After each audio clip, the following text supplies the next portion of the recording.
Hello र नमस्ते साथीहरू, तपाईँहरूलाई मेरो यो च्यानलमा फेरि आज स्वागत छ।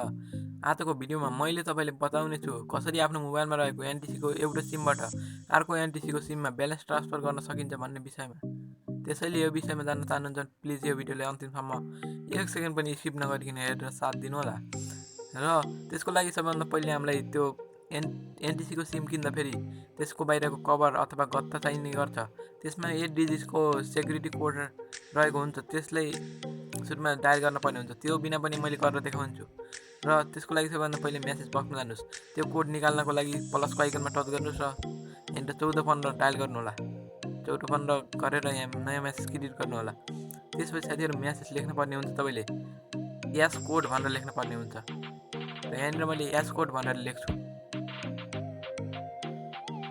एस कोड लेख्नु होला र साथीहरू एकछिनपछि तपाईँको मोबाइलमा एउटा मेसेज आउँछ र त्यो कोड रिसेट भइसकेको हुन्छ।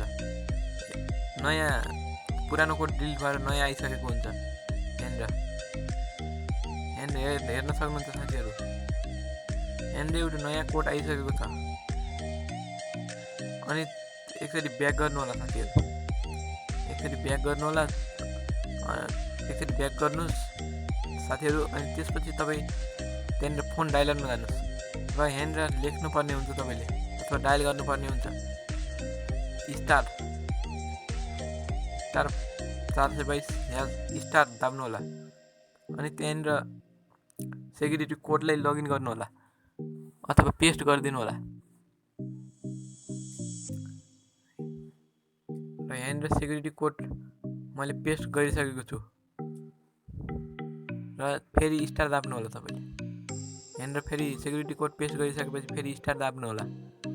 अनि साथीहरू त्यो जुन नम्बरमा ब्यालेन्स ट्रान्सफर गर्न चाहनुहुन्छ साथीहरू, त्यो नम्बर एक्ज्याक्ट अथवा करेक्ट डायल गर्नु होला। यहाँनिर मैले मेरो नम्बर एक्ज्याक्ट डायल गर्छु र साथीहरू मैले यहाँ नम्बर डायल गर्न लागेको छु र यो नम्बर करेक्ट डायल गर्नु होला, किनकि एकचोटि रिचेक गर्न पनि सक्नुहुन्छ। र किनकि साथीहरू मैले किन भन्दैछु भने एकचोटि ब्यालेन्स ट्रान्सफर भइसक्यो भने त्यो फिर्ता आउन सक्दैन। अनि फेरि स्टार दाब्नु होला साथीहरू। त्यसपछि साथीहरू तपाईँले जति रकम पठाउन चाहनुहुन्छ, ट्रान्सफर गर्न चाहनुहुन्छ अर्को मोबाइलमा, त्यो रकम सेलेक्ट गर्नु होला। यहाँनिर मैले 15 रुपियाँ पठाउन चाहेँ र यहाँनिर मैले 15 रुपियाँ सेलेक्ट गर्छु। त्यसपछि साथीहरू फेरि ह्यास दाबिदिनु होला। ह्यास दाबिसकेपछि साथीहरू डायल गरिदिनु होला। डायल मैले यहाँनिर डायल गर्छु र साथीहरू यहाँनिर युएसबी कोड रनिङ लेखेको छ र यहाँनिर लेखेको छ मनी फेल लेखेको छ, किनकि साथीहरू मेरो मोबाइलमा रिचार्ज कार्ड छँदै छैन र 1 रुपियाँ पनि छैन। त्यसैले मेरो मोबाइलमा 15 रुपियाँभन्दा कम छ, त्यसैले यो जान सकेन। र तपाईँले पनि यसरी गरेर मोबाइलबाट एउटा मोबाइलबाट अर्को एनटिसीको सिममा ट्रान्सफर गर्न सक्नुहुन्छ। भिडियो राम्रो लाग्यो भने प्लिज लाइक गरिदिनु होला, च्यानलमा नयाँ हुनुहुन्छ भने सब्सक्राइब गरिदिनु होला। हस् साथीहरू, अर्को भिडियोमा भेटौँला।